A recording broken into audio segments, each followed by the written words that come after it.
నాచికేతస విద్యా ప్రస్తావనం కఠోపనిషత్తులో వస్తుంది.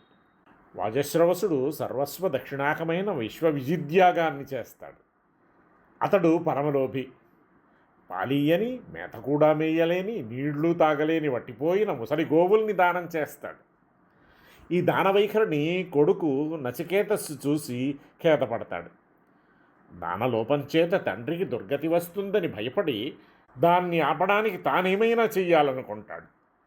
తనను దానం చేస్తే పాపం కాస్త తగ్గుతుందని తండ్రితో 2-3 మార్లు నాయనా నన్నెవరికిస్తావు అంటాడు. వజస్రవసుడు లోభి మాత్రమే కాదు, కోపగాడు కూడాలాగుంది. నిన్ను మృత్యువుకిస్తాను అంటాడు కొడుకుతో విసుగుతో. నచికేతస్సు యమలోకం చేరతాడు. అక్కడ యముడు లేక 3 నాళ్ళు ఉపవాసం ఉంటాడు. అందుకు ప్రతిగా యముని వల్ల 3 వరాలు పొందుతాడు. నచికేతస్సు పొందిన 3వ వరం ఫలమే ఈ నాచికేతస విద్యగా పేరుపడిన బ్రహ్మవిద్య. యముడు నచికేతసునికి ఉపదేశించిన బ్రహ్మవిద్య ఇది. పరమాత్మ శక్తి సామర్థ్యాలను వర్ణించి ఆయన ఎలా లభిస్తాడో నిరూపించి ఆయనను పొందే మార్గాన్ని విశదీకరించడం ఇందులోని సారాంశం.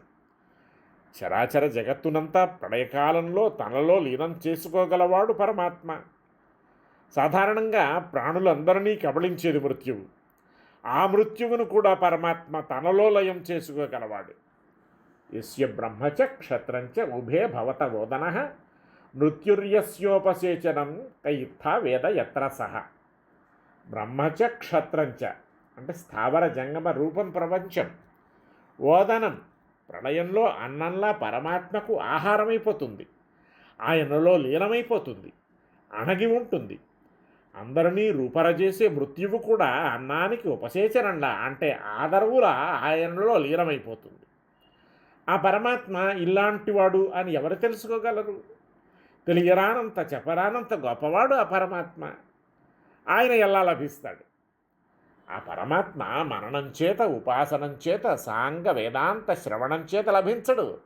మరి ఎవరిని తాను మెచ్చుకుంటాడో వానికే తన రూపాన్ని కనబరుస్తాడు. ఎవడు భగవంతునిపై నిరంతర నిరతిశయ ప్రేమతో ఉంటాడో అతడే భగవంతునికి ప్రీతిపాత్రుడవుతాడు.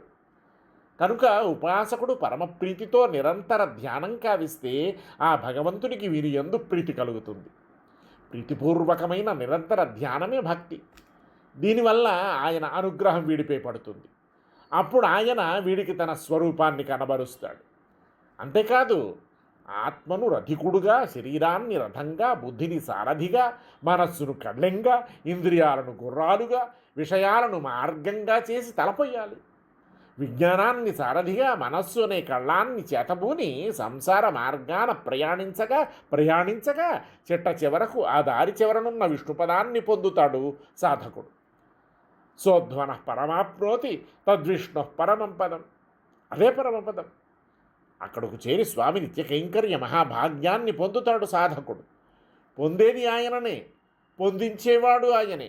ఏమేవ ఏష వృణుతే తేన లభ్య తస్య ఏష ఆత్మ వివృణుతే తనుం స్వాం.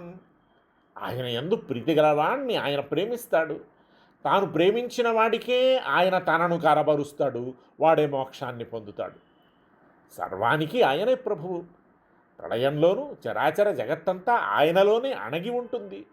ఇది తెలుసుకుని ఆయనను ఉపాసిస్తే ఆయన సన్నిధికి చేరుకుంటాడు సాధకుడు అని చెబుతోంది ఈ నాచికేతస బ్రహ్మ విద్య.